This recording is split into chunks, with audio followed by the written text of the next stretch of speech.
ఇప్పుడు మనం ఏం అడుగుతున్నామో ఆయన ఏం మాట్లాడుతుండు. 2004 నుంచి 2014 రాష్ట్రంలో కేంద్రంలో రిపీట్ చేసిందా లేదా కాంగ్రెస్ పార్టీ? ఏం మాట్లాడుతుండు ఆయన? ఉమ్మడి ఆంధ్రప్రదేశ్లో భారతదేశంలో 2004, 2009 రిపీటెడ్గా 2 సార్లు కాంగ్రెస్ పార్టీ గెలిచి చూపించింది. అర్థం లేని వాదనలు అంత కోరుకుంటే 29 ఎట్లాగో తెలంగాణ గెలుస్తా కదా, అప్పుడు చూపిస్తా. కేంద్రంలో గెలుస్తాం కదా, అప్పుడు చూపిస్తా రాష్ట్రంలో కేంద్రంలో ఎట్లా గెలుస్తామో.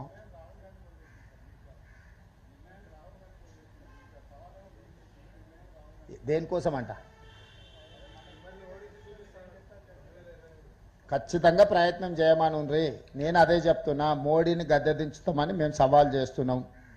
దిగకుండా ఆయన ఎట్లా అడ్డుపడుతుండో పడ్డమని ఉంది. 150 సీట్లు దాటనీయమని చెప్తున్నా నేను ఈరోజు బీజేపీకి కేంద్రంలో.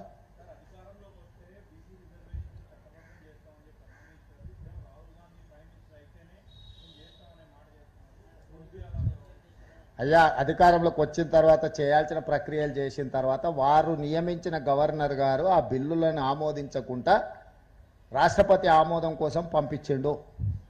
వారు నియమించిన గవర్నర్ గారు రాష్ట్రపతి ఆమోదం కోసం పంపించిండు కాబట్టి ఇవన్నీ చర్చలు. మేము చట్టం చేసిన తర్వాత గవర్నర్ గారు ఆమోదిస్తే చర్చలకే తావులేదు.